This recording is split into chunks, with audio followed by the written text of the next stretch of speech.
Welcome to Innovation in Government from the GEOINT Symposium 2023 in St. Louis, Missouri, presented by Carahsoft. I'm your host, Francis Rose.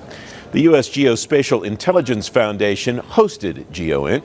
Artificial intelligence and data management were two of the highest profile topics here on the stages and in the breakout rooms. Over the next hour, you'll meet leaders from both government and industry and learn more about how the intel and national security communities are solving problems. We begin with Lacey Ween, Director of Geospatial UAS Solutions and Law Enforcement Technology for Carahsoft.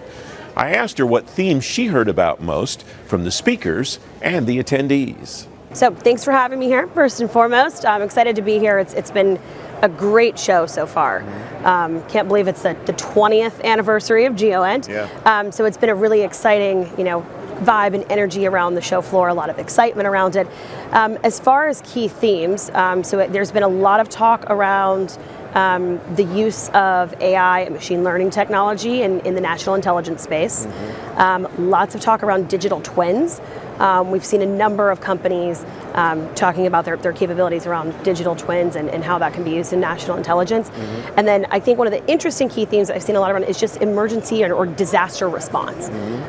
So lots of agencies talking about how they're assisting FEMA or how they're assisting even state and local agencies with responding and preparing and responding to emergency situations. Yeah, I think that's the surprise to me. I hadn't been to a GEOINT for 3 or 4 years, and that level of collaboration and interoperability is something, we'll hear about it later on in the program, but that's something that I wasn't prepared for, is the discussion among all of these organizations about how they work together with each other. Yeah, it's been really interesting to see and kind of see especially how that's evolved over the years. The past even 4 or 5 years, we've seen a lot more of that, and especially at this show, it's an increased presence from a number of other federal agencies. Lots of collaboration on just how they're working together and NGA's role, in what other agencies are doing. Yeah, throughout the course of the program, we'll meet people from National Reconnaissance Office and a number of other organizations. For a long time, I think this show, at least people thought of it primarily as an NGA conference. Exactly, yeah, and I think this year, again, a big increased presence from the other intelligence agencies, a big presence across the DoD. Specifically at NRO, we've kind of seen the geospatial space go from what they've called maps to Metaverse, but a lot of that being taken into space. There's a ton of conversations around what's happening in space and what's going to happen, and how that data that's being collected is being used in day-to-day applications. Another thing that surprised me is looking at the panels and the discussions and so on. A lot of emphasis on workforce. There's a lot of technology emphasis, of course, but a lot of people talking about the people skills that their workforces will need to be able to execute on the AI, the machine learning, the data deluge, and so on. Yeah, I've seen a lot of that as well, especially in some of the panel discussions around workforce and just how agencies are getting their employees certified, getting them trained, making sure that they have the right skill sets to keep up with technology modernization and be able to leverage all of these really awesome new things that we're seeing this week. You mentioned the theme from maps to Metaverse, and that's the theme that the Geospatial Intelligence Foundation has set for this 20th anniversary event. What's the implication for that on kind of the technology vendors that are here that are demonstrating what their capabilities are to help these agencies that we've talked about? Yeah, it's been really interesting. I think what makes this topic so cool is just, there's been a ton of discussion around, hey, what's happened the last 20 years? Yeah. And, how we got from 2D maps and 2D printing into, more of a 3D world now. And seeing all of the technology companies and these vendors just keeping up with that and keeping up with the new capabilities and really how they're integrating so many different data sources. So it's not just the maps anymore. It's not just imagery. There's AI, there's machine learning, there's satellite data, there's, tons of sources that are all being integrated together to essentially create this metaverse. Yeah, we have less than a minute left. Where do you expect this to go? What do you think the next year's or 2 years GEOINT will look like, will focus on? Yeah, I think so. I think we're kind of seeing a similar trajectory of some of the technology trends. So I think that's going to continue. Again, lots of things around, some of these topics are still new. Yeah. Lots of stuff around AI and ChatGPT and how that's playing a role in geospatial intelligence. some of the things around digital twins. It's still, it's been talked about for a couple years, but it's still a fairly new concept that's being put into action now. So I think we're going to continue to see that evolve over the next couple of years, and see an increased presence at these types of events throughout the industry, and hopefully more agencies represented here and more partners as well. Lacey, it's great to talk to you. Thanks for coming by. Yeah, thank you for having me. It's great to talk to you as well. Lacey Muend of Carahsoft at GEOINT. I mentioned the U.S. Geospatial Intelligence Foundation as the host of this conference. It's the 20th anniversary of the first GEOINT. The theme of this conference was From Maps to Metaverse. I asked Christy Monaco, former Chief Ventures Officer at the National Geospatial Intelligence Agency, now Vice President of Programs for USGIF, what she saw that impacted her. It was amazing to see on the big screen on our main stage the comparison of how far the community has come since 2003, when we had the first GeoIntel conference, to today. We had a side-by-side image that showed digital globe's image of the U.S. Capitol from 2003, which was an amazing image. And at the time we were like, wow, this is great, this is unclassified. And then we showed an image from their Worldview 3 satellite from last month. And side by side, the differences were so startling, and it was just so amazing to see how far the community had come. We showed some amazing synthetic aperture radar imagery. We showed some examples where the Ukrainians had been able to basically crowdsource imagery for their own uses for targeting. Some beautiful examples of imagery of the Korla, a site in Korla, China, that helped us to really understand what was going on there and be able to do so in a public setting. I mean, it was just amazing to look at this and go, my goodness. When I look at that, I go, ooh, are we sure this is not classified? Yeah. This is amazing that this is unclassified. So has that been the biggest change in this space in the time that you've been involved? The stuff that used to be classified that now anybody can access whenever they want to, really. I mean, you can see it and anywhere you want to. I mean, you can see stuff on your phone that 20 years ago was classified. I think, yes, I think at sort of the user end, that's one of the biggest changes. But then I also think about everything that has enabled that to happen. You think about all of the fact that the cloud didn't exist in 2003, and what we're able to do there with commercial launch. I mean, you just think about the entire supply chain that leads to these beautiful images that we can show on a big screen at a show like this, and you just go, it's amazing how much this community didn't exist in 2003, and how much this community has come together in those 20 years. It's just, I love it. And the dramatic change from so much of it being, if not classified, at least proprietary, to now being available to so many people in such an easy way. Has that made the job of GeoINT professionals easier or harder, or is it neutral? Well, when I was still at NGA, we would often talk about drowning in data. We were drowning in data.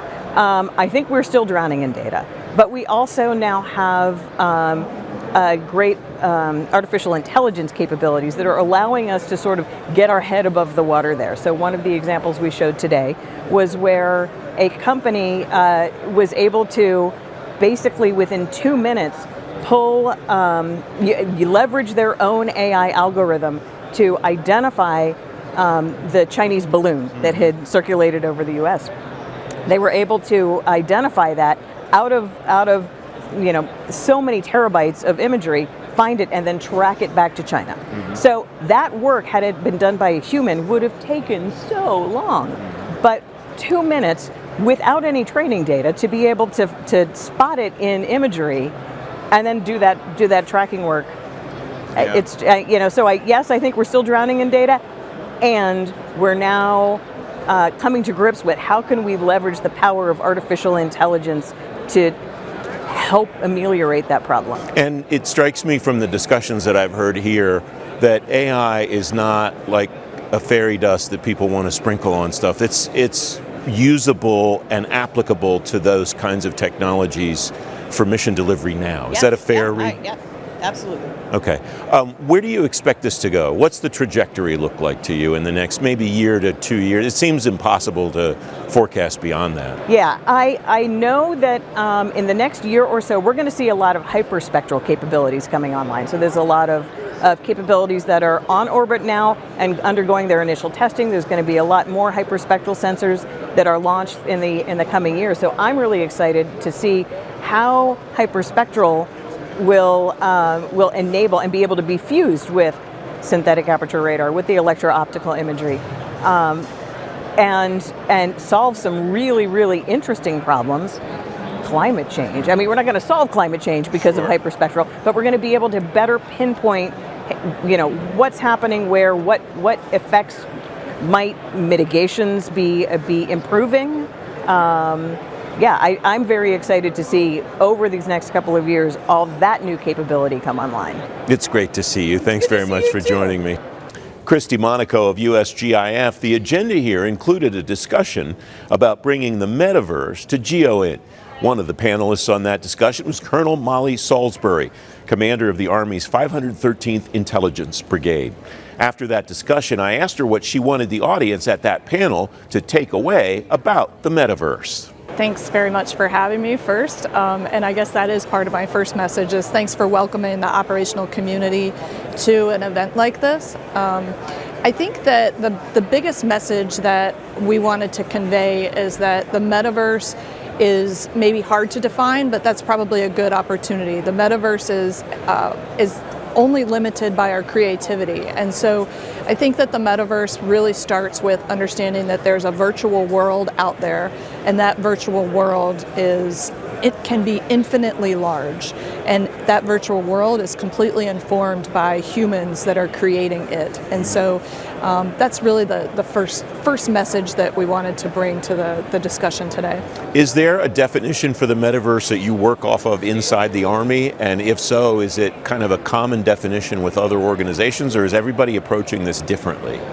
I think that most organizations are approaching it differently. I think within the Army, we're generally using the lexicon that General Gervais started with and that Army Future started with the synthetic training environment. And so you'll hear that descriptive. But within intelligence community, or within intelligence in the Army, we kind of move fluidly between the operational side, the training side, and the intelligence community side. So we're comfortable in synthetic training environment all the way to Metaverse and virtual reality. Mm-hmm. Where are the biggest areas of potential, do you think, for the Metaverse for the Army? I think that the Army can really, we have infinite amount of potential to let it help us make better decisions. That could be better, more informed decisions. That could be decisions that are faster. But it should be all about helping us learn about ourselves and learn about our formations. So we're in that virtual space and we're using that synthetic training data. We should be using it to help gather data on ourselves about the way that we make decisions and the way that our formations perform under various different enemy operations and courses of action. Where do you think the Army is on that data journey? Are you comfortable with where you are now, or are you working toward a place where you're going to be able to definitively do that decision making that you just described?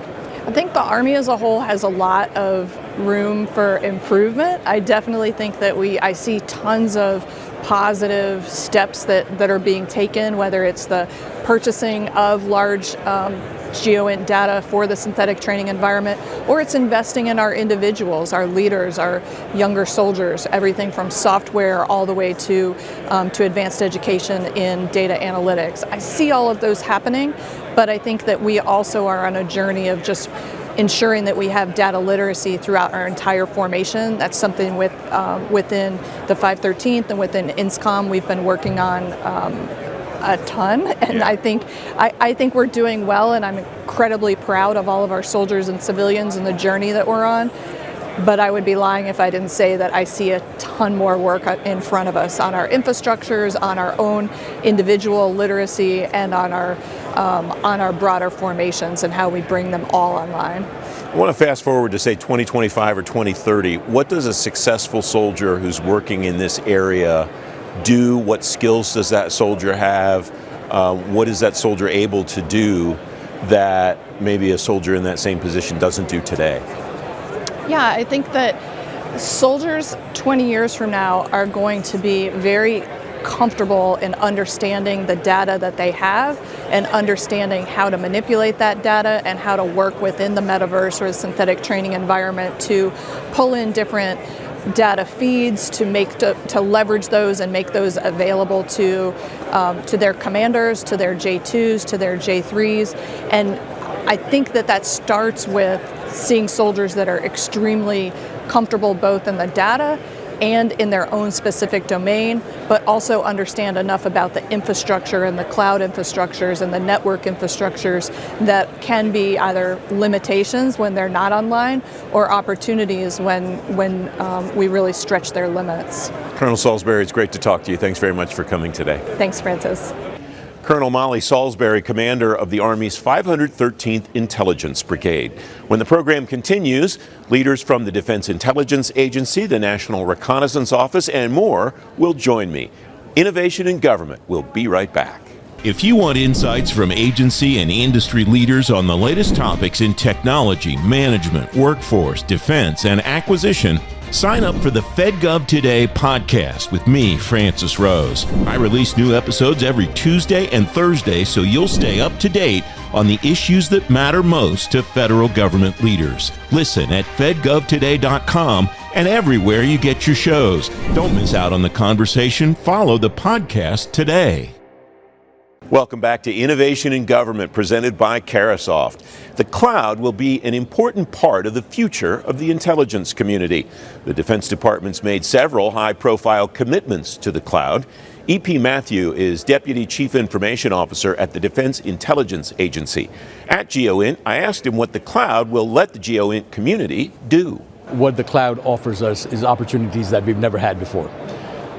Until now, we've had, the Amazon cloud services, and moving forward we will have Microsoft, Oracle, Google, and IBM. And along with that comes innate and native cloud services, right? So we can move from just compute and storage to actually adopting software as a service, right? We are big believers of adopt before buy, before create, right? So it's a lot easier for us to adopt software that is offered as a service. So that's where we see excitement, the ability to roll out capabilities to our customers and our partners across the world. Is it more complicated or more difficult in the IC to buy software as a service, or does that not have an impact on the kinds of things, the kinds of applications, level of security and all of that? Yeah, so system engineering principle, failures always happen at the interfaces, right? So at the IC, for us, if you don't have the ability to disseminate intelligence, your value is limited, right? So I have to think in terms of interoperability, dissemination, the ability to be at a data-centric environment rather than an application-centric environment. I have to think of clearances, right? And I'm competing against the news cycles that leverages open source, right? What has changed is everyone is a collector today, right? Not like 20 years ago or 30 years ago, right, where collection was limited to a very minor platform. And as a result, in order to be in the intelligence business, one, you have to be ahead of the news cycle, and two, you have the ability to partner, disseminate information to your Five Eye partners, your NATO partners, your traditional partners, and your non-traditional partners. And if you can do that, you're really writing the first edition of a history report rather than intelligence. One of the themes of this show has been that interoperability and cooperation that you talked about. What's the key infrastructure-wise to build that so that that data flow is pretty robust, not just among USG, but with you talked about Five Eyes and so on. Right. So I think it starts with design, right? If you start with the intent that I'm going to share this with a broad customer base, with multiple partners, multiple foreign partners, I think you can build that, right? If you think about design from the very beginning with the intent to share, I think you can build it. For us, we are not going to adopt native cloud services that don't exist in other places. We are looking to build platform, infrastructure agnostic, so build containerized application right, infrastructure agnostic, so that regardless whether you're on-prem, off-prem, regardless whether you're in the Google Cloud or the Microsoft Cloud or the Amazon Cloud, the data is interoperable and seamless. All of the government is under orders to move to a zero trust security posture. What does that look like in the intelligence community? Is it similar to or different from civilian or DoD in your view? No, I think the standards are the same. I think what is driving us, we see China having the aggressive approach to do three things. Number one, they want to set the standards for cybersecurity.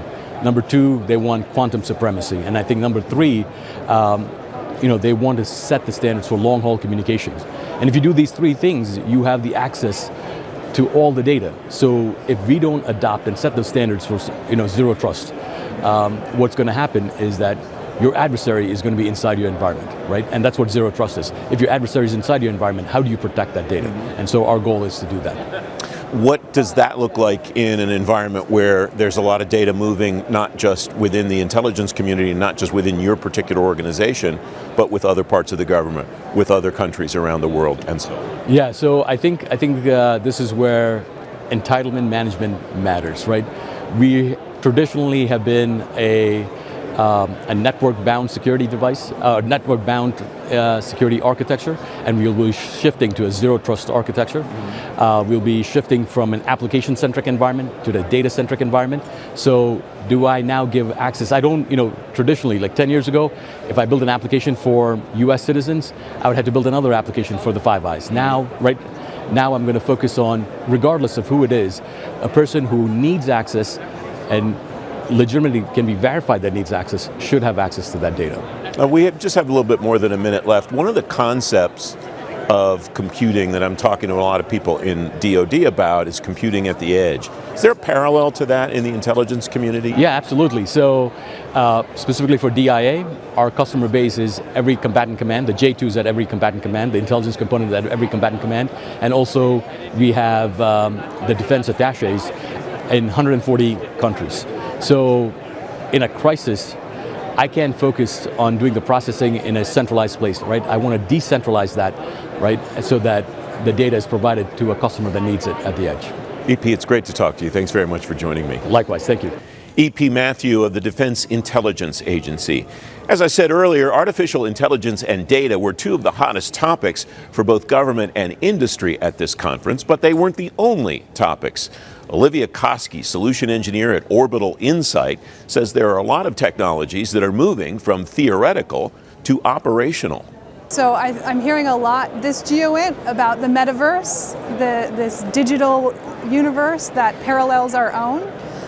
That's no longer just a concept or an idea, it's being implemented, it's been operationalized, so we're starting to see government entities use the digital universe in their training and in their operations. What are the areas where there is the most potential for expanded or scaled use of the metaverse, do you think? It can apply to any type of situation where you really need to know specifics. You need to know not just that you're entering a certain type of building, but the very exact building that had work done on it 3 years ago, and being able to bring all those records together to understand not just a general use case, but your specific use case. Mm-hmm. Is it primarily a modeling and simulation type approach now, or is it moving in different directions? So I think synthetic data has trended to reality now as well. Mm-hmm. So it's generating synthetic data to the point where we have to make sure we can identify as users if something is synthetically generated or real. So I think that's a really critical piece of technology right now, is synthetically generated data. So synthetic data to me is striking. It's kind of like jumbo shrimp, because data implies factual information, I think, in its definition. Synthetic implies it's not actual data. So what's kind of that knife edge look like on one side and the other? Yeah, it kind of makes you start to question everything. Yeah. And you have to really start worrying about provenance of data, and also the analytics that you're applying to that data, and then the source of the data itself. So And I think we're all, we've all kind of seen deep fakes, right? Celebrity deep fakes, and those have gotten to the point where it's hard. It can be difficult even for a trained analyst to tell the difference between something that's real and something that's not. And we see that a lot in satellite imagery as well. You can synthetically generate satellite imagery. And so if an analyst is looking at data that's synthetically generated and they don't know the source of it, they might improperly analyze it. A fear that I've heard from people in that field is that this will turn into something similar to cyber, in that it's hard to stay ahead of the bad guys. The people generating those fakes can be better at it than the people who are trying to determine what's real and what's not. Is that fear justified, do you think? I think it's a big concern. I think it's a very well justified concern. And I think what's interesting is as AI has gotten more sophisticated, we're going to have to use AI to combat AI in a sense. And so that's what makes it even more important to understand how AI is generating the results that it's generating. And again, going back to the provenance of data, knowing the source of data, knowing the source of information is critical, not just in analyzing that information, but it's the starting point. Bad data, bad analysis. Fake data, you can't rely on that analysis. So is it going to boil down then to my data and AI is better than your data and your AI, and that's how I gain an advantage, or is there more to it than that? I think that there's a little bit more to it than that, because it's not just I have good data, I know the source of my data, but I can identify data that has been corrupted or artificially generated, spoofed, or made to look like something that it's not. We've developed a number of tools that are able to identify geospatial data specifically that has been spoofed or interfered with, and that's really critical to know by the signal of the analysis that you have data that is bad. Olivia, it's a great conversation, a little scary, I admit, but thanks very much for joining me. Thank you.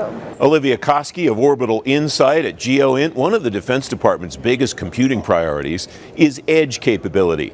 Craig Bowman, Senior Director of Federal at VMware, I asked him if the edge means the same thing in the intelligence community that it means in the military.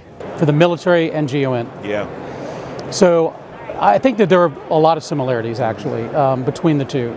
The consumers of GEOINT products aren't just the military, obviously, right? So there are DHS, there are even civilian organizations, state and local, that consume products from the GEOINT community. The military is one of those consumers. So for me, I think of the edge from a technology perspective of having a lot of similarities between those two. We have security restrictions that we have to worry about in the intelligence community and the DoD, and how we process the imagery to get it down to that network is very different. But the method by which we, distribute that content is very similar.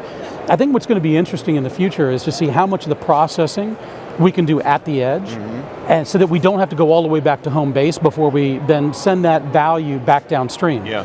So, that's what we're seeing a lot of the innovation happening is at our edge collection facilities, we're collecting the data, we're processing it more locally, and then we're getting the results back out to the edge without ever coming back to home base. And I think that is really exciting stuff. That's the reason that I asked the question, because anytime I go to a military conference or talk to somebody in uniform, that's the goal, that's the mature end state that they're trying to reach, is that the ship can send data to the plane and the plane can send data back to the ship without it having to come back to home somewhere. And that same type of application potentially in the intelligence community could probably be as revolutionary for that community as it will be for the warfighting community. Yeah, and in fact, some of the projects we've worked on is about connecting edge devices in such a way, not only that redundancy to satellite, right, that you can connect two different satellites for low latency, but then how do you mesh different vehicles together so that if one of the vehicles lose connectivity, you automatically still have that connectivity through a mesh network. That opens the possibility that we can start sharing data between those assets. What else has to happen for that to happen? So some of it's difficult because there's infrastructure already in place.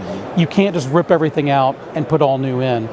So part of our challenge and my challenge is when I work with senior executives is to look at the footprint of what they have, look at where they're trying to go, and then picking the right pieces to help them insert today that's going to allow them to continue their mission, but still work towards that end goal, because nobody's got the money to rip and replace everything. Yeah. What's this look like a year out, 2 years, 5 years out from now, do you think? Yeah, so I think that there's some really significant projects that we're working on, at least within VMware, that I'm hopeful will have sort of a blueprint that others will adopt. Obviously, at VMware, we believe in virtualizing everything. We believe that there should be no dependency on hardware, ever. That hardware dependency limits our mission capability. And so that's why you see us extending our virtualization technology out to the outermost edge.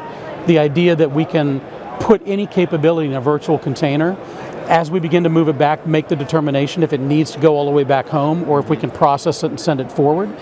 But we believe that the only way we're going to get that to happen is if we separate the hardware and the software dependencies so that you don't have to drop a box in every time you want to expand the network. Whether it's here or another conference or when you call on customers, what are the challenges they're telling you they have, the obstacles they're trying to overcome to achieve the end states they want to achieve? I think it starts with legacy apps, legacy infrastructure. Everybody, every CIO that I meet, every CTO that I meet, they know this is where they want to go. They're limited by budget, and they're limited by the infrastructure and the training of the personnel that they have. So they want to move to something new, but everybody's trained in a certain technology. They can't replace it all. And so they're really struggling with, hey, where should we make our bets today and that we can kind of grow into it? How do I get out of these old legacy apps that are not built for the cloud? Can we move into the cloud today and start taking advantage? And then as we build towards this edge nirvana, right, what are the key investments I can make today that will give me new capability without having to just rip and replace everything? I think that's what I hear over and over again. Craig, it's great to talk to you. Thanks very much for coming on. Great talking to you. Craig Bowman of VMware, the face of GEOINT, has changed over the past decade or so, as a lot of the data the intelligence community used to collect itself is available more easily and less expensively from the commercial world. Pete Muend is director of the Commercial Systems Program Office at the National Reconnaissance Office. I asked him what he wanted industry to take away from this conference. The NRO is in the midst of really evolving its architecture, going from tens to hundreds of satellites and really quadrupling the amount of systems in orbit, resulting ultimately in maybe a 10x order of magnitude increase in the amount of data coming to the users that we use, the IC analysts, the warfighters, and the like. So it really is a very exciting time. Of course, with that comes challenges, and it's a set of challenges that we're not doing alone. Commercial industry is right there alongside us, and that's actually a big part of the office that I lead, where we buy the commercial imagery and data on behalf of the users to use as part of a larger hybrid architecture. How has that changed not the entire mission of the NGA, but the way that the NGA does business, that so much of this material now is available from commercial sources instead of you having to grow it yourselves? Yeah, absolutely. So I think the mission of the NGA is largely staying the same, right? It's to provide insights into what the adversary is doing. I think it just provides more tools at their disposal, a greater diversity of systems and sensors, and more ways to look at things in order to elicit and really understand what's going on in the world. Where are the good sources, and who are your greatest partners in the commercial sector? So we rely really heavily on the commercial sector, certainly in terms of my office where we buy the imagery, large geospatial companies. We recently awarded, I guess it was about last year this time, a $4 billion set of contracts over the span of 10 years to really procure large-scale electro-optical data on behalf of the user community, not just the Department of Defense, the intelligence community, but the federal civil sector, companies or agencies like FEMA and others on the FedCiv side that really get to utilize that data.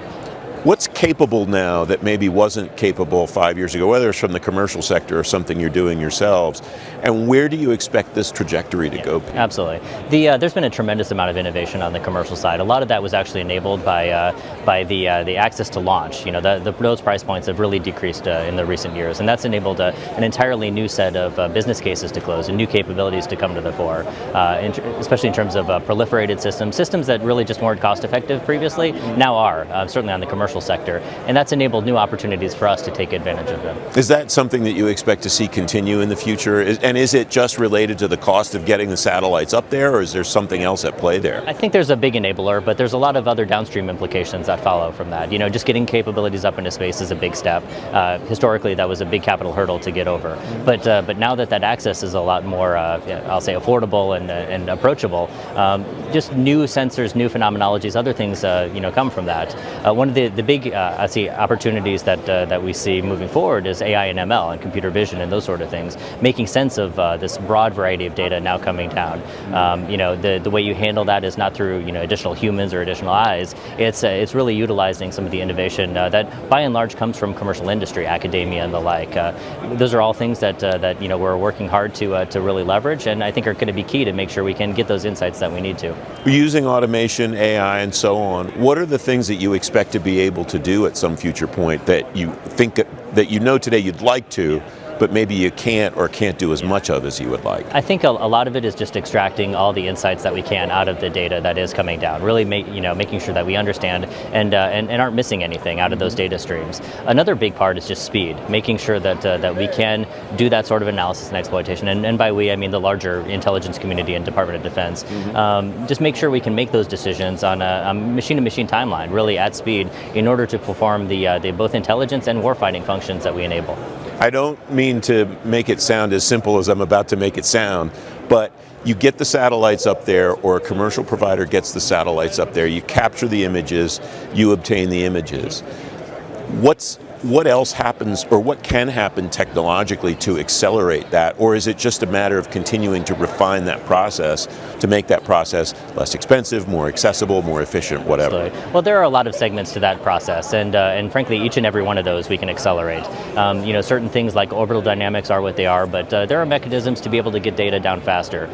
From there, the trick really is going through the processing chain that much easier, extracting the insights, doing things like automatic target recognition, and some of the other techniques that are enabled really by AI and ML and even computer vision in order to be able to extract the insights that we need that then can turn into the next action, the next course of action, another picture, another way of sense making, or maybe something else that the Department of Defense does. Are there capabilities that your end users are working with you on now where they've said, we'd like to be able to do this and that, and you still are kind of in process of trying to figure out how to help them do that? Yeah. Well, I think the adversary is always making things more difficult for us, and it's our challenge to be able to keep up with that and frankly stay ahead of that. So as much as we're developing systems in-house, we're also leveraging a lot of the innovation from the commercial sector and thinking through new ways of sense making, new ways of bringing new phenomenologies, like, for example, hyperspectral imagery to bear, to be able to look at things, materials, signatures in a slightly different way in order to extract those ever more difficult insights that we have to.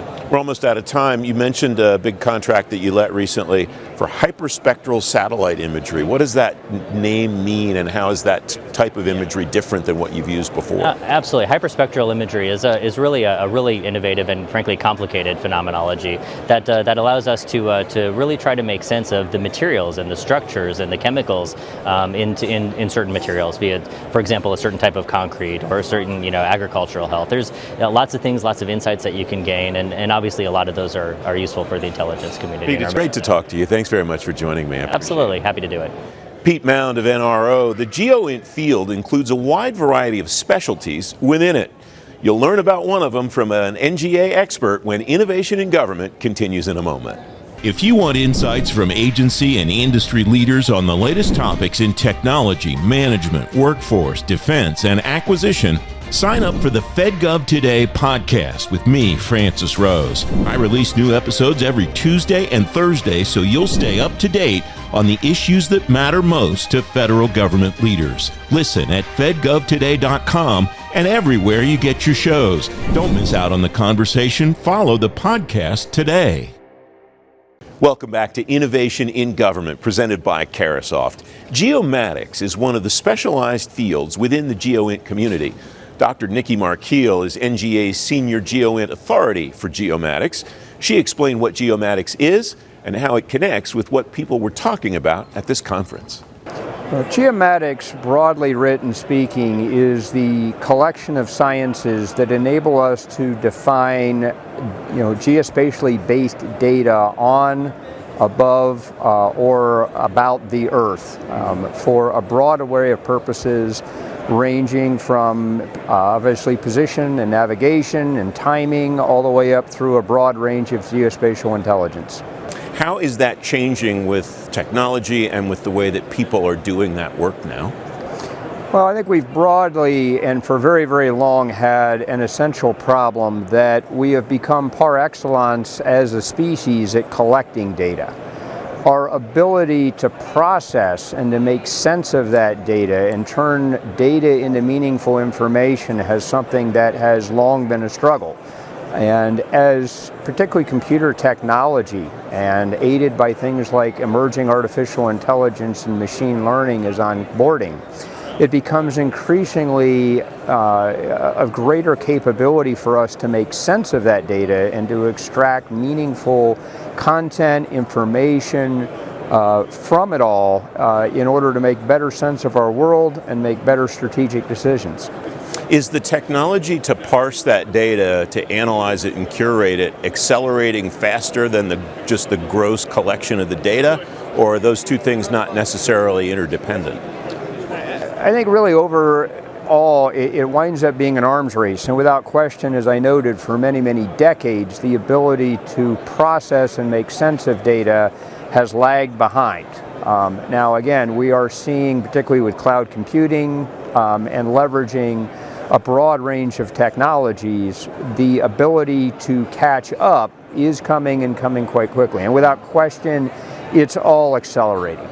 If you look across the board, there are any number of technologies that even 10 years ago I would have said were 30 years out, and they're here today. And there are things that I said were 15 years out that are probably now within this next decade.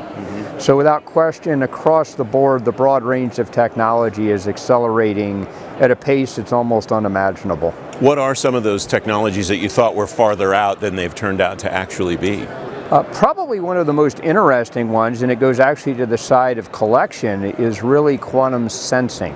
While certainly still to a large degree in the laboratory and has not really made its way fully yet into operations in a production sense, the ability to utilize extremely small but exceedingly sensitive technologies in what we would call, forgive me a scientific term, a full 3D tensor sense to collect things like gravity, like magnetics, is going to be a real game changer as we look at the next generation of what we can do. What will it allow you and practitioners like you to do that you can't do today? First and foremost, I would say far better resolution and far better accuracy. So the ability to measure things, for example, the gravity field of the Earth, that ultimately enables precision navigation for a broad range, not only for the Department of Defense and the intelligence community, but even for a broad range of commercial applications, will likely improve by several orders of magnitude, as well as our ability to collect it at scale, meaning that instead of having data that is collected at a fairly, for its time, today will appear to be very, very sparse, and yet it will really allow us to fill in all of those gaps between what we know today is going to fill in dramatically. What is in that 10 to 15 year window, or maybe even the 20-year window, that you expect to see in that kind of time period? Well, again, I think first and foremost, the quantum sensing is definitely going to start coming online and coming on board. I think that probably right now would appear, in my estimation, to be in the lead. The quantum computing is definitely another game changer, particularly for a lot of aspects of not so much how we collect the data, but how do we protect the data, how do we safeguard the data, how do we enable the data to be communicated and moved around, particularly in a world where quite potentially encryption may no longer be protection. Well, you talked earlier about the kind of that nexus of when the capability to analyze the data meets up with the ability to collect, or just the volume of collecting the data. What kind of a time frame do you expect to see that, Dr. Markeel? Well, I think it's already happening now. I mean, I don't think that is really an arrival date per se. Increasingly, that becomes a question of almost a daily activity at these days, with a note to how fast all of the technology is accelerating, of how quickly can we merge together both of those two. Probably the most important aspect of that, though, really boils still back to the human being. I mean, for all of our technology, the technology is only as good as the people behind it, the people who program it, the people who understand it, the people who can, at the end of the day, validate it. And so I think there's still very much a huge human component for all of what the technology enables us to do, because what it is intended to do is be a tool. And it, properly leveraged, allows us to do many of the things that people do faster, but we're still doing things that we need to do as human beings. Dr. Nicky Markeel, it's great to have you with me. Thanks very much for joining me today. Well, it's been a distinct pleasure. Thank you so very much. Dr. Nicky Markeel of NGA. Leaders here in both government and industry are not just focused on today's technology. They're looking over the horizon too. Abe Usher is co-founder and co-CEO of Black Cape. I asked him what those leaders should focus on for the short term and for the long term. Yeah, my pleasure to be here. So I think right now we're dealing with being overwhelmed by tremendous amounts of data, and one really important technology people are using is object detection. So as we have a lot of images from space and aerial or on the ground of things on the earth, we don't have enough time to manually examine every image or every video. So deep learning enabled object detection algorithms are allowing people at a scale of the data that's being collected to actually identify things in this information. So that's a really impactful technology. I believe a lot of people are doing some compelling work with that. Something that's coming down the pike in the next year is natural language processing in the form of so-called large language models. So this is a fundamentally new technology that allows people to interact directly with unstructured information, to ask questions using ordinary human language as opposed to computer programming to derive insights from their unstructured data. What is the connection between deep learning and artificial intelligence? At this show, I hear those terms together a lot, but I imagine they're not the same thing, since there are two different terms for them. Yeah, certainly. Artificial intelligence, or AI, is a superset of deep learning, and it's really any number of algorithms that give computers a behavior that looks like a human intelligence that's trained through data. Deep learning is a specific type of artificial intelligence where we take a number of labeled examples of information and feed those to an algorithm that optimizes a prediction based on the example information that we provided. What is the implication of that for the people in this field, mapping and data tracking and so on? Sure. Deep learning is really impactful as there's kind of, I would say, two major threads of deep learning people are interested in. One is how do we perceive our environment? And in the defense mapping arena, a lot of that relates to remote sensing data that's collected from space or airborne platforms that capture overhead photos. And deep learning can simplify our understanding of the environment by detecting objects and photos. Sorry, what was the second part of your question? Well, what I'm wondering is where this goes in the future, because it strikes me, you talked about the data deluge that these organizations are dealing with, and that's another theme of this show. Are we getting to a point where the algorithms and the technology and so on will help these practitioners get ahead of the curve, or are they still basically kind of playing catch up? Yeah, we're definitely at a point right now where deep learning and associated technologies are giving people a leap ahead in the ability to analyze the data they have. However, to truly use data as a strategic resource, I think people need to pause for a moment on the buzzwords and consider artificial intelligence, machine learning, and deep learning. These are all forms of making data a strategic resource. And one great metaphor, I think, for understanding how we create value with data is similar to how we cook things in a kitchen. So cooking is inherently a value creation process where in a kitchen, which is an environment where we do things, we take raw ingredients, use some utensils to prepare them, and according to a recipe, which is just a set of steps, we create something new out of that. So we can take raw potatoes, peel them, cook them, and make French fries. So the analog related to machine learning and deep learning is organizations need to have a strategic plan where they create a compute environment, that's the kitchen, identify the ingredients they're going to work with, that's their data holdings, identify the appropriate utensils for maximizing the value of their data, and then create repeatable methodologies. These are recipes with their analysts or chefs in their environment. Now, just have about 30 seconds left. Will it work the same way as your analogy for the long term? Can these practitioners make up a bunch of different recipes, use them in different ways to create different outcomes?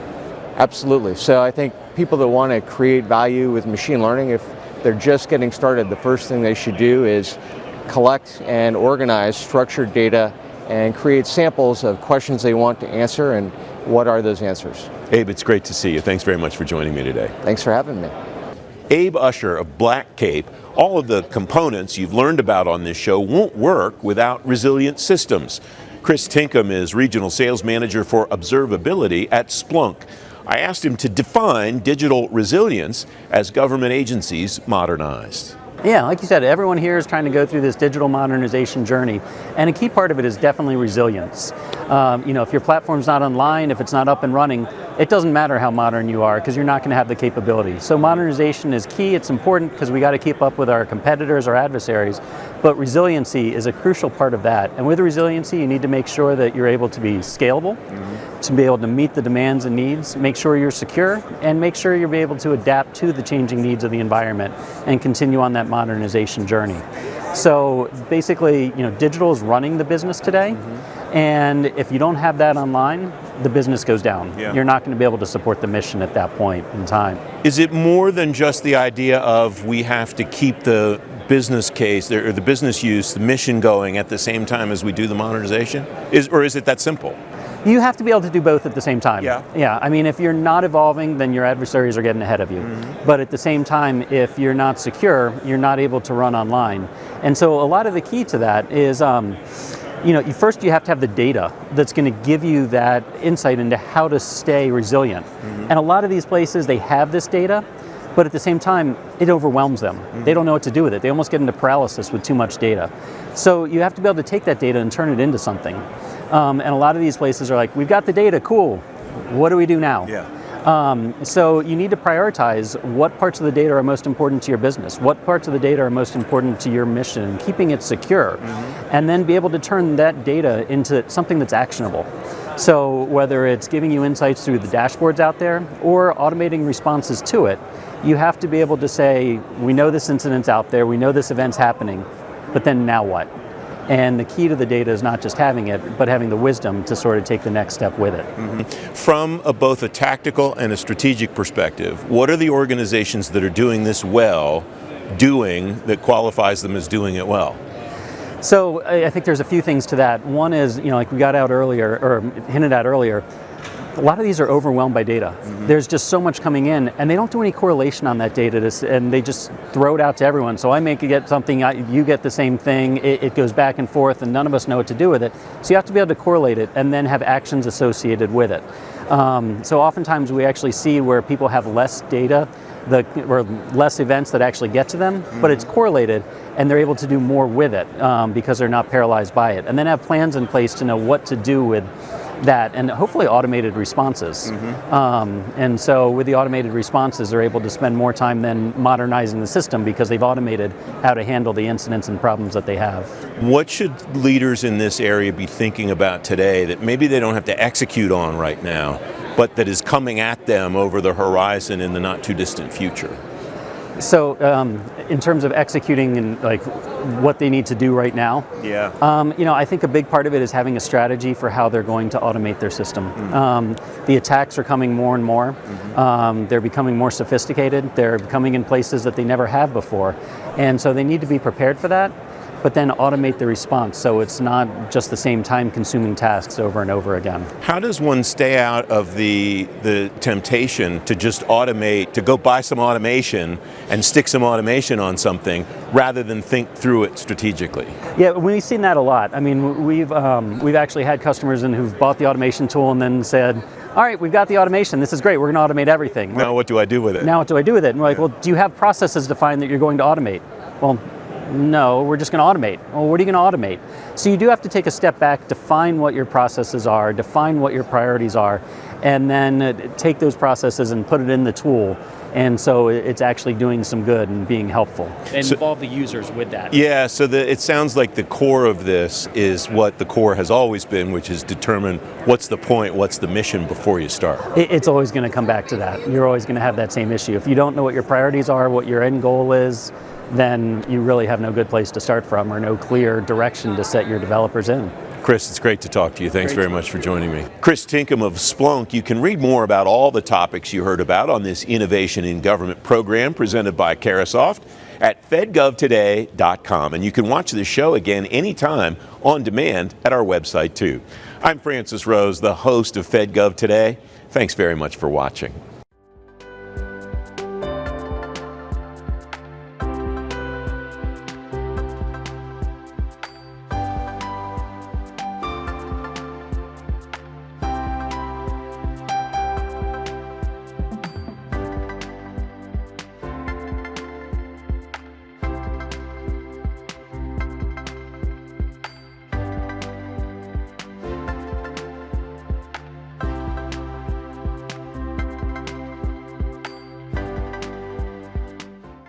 If you want insights from agency and industry leaders on the latest topics in technology, management, workforce, defense, and acquisition, sign up for the FedGov Today podcast with me, Francis Rose. I release new episodes every Tuesday and Thursday, so you'll stay up to date on the issues that matter most to federal government leaders. Listen at fedgovtoday.com and everywhere you get your shows. Don't miss out on the conversation. Follow the podcast today.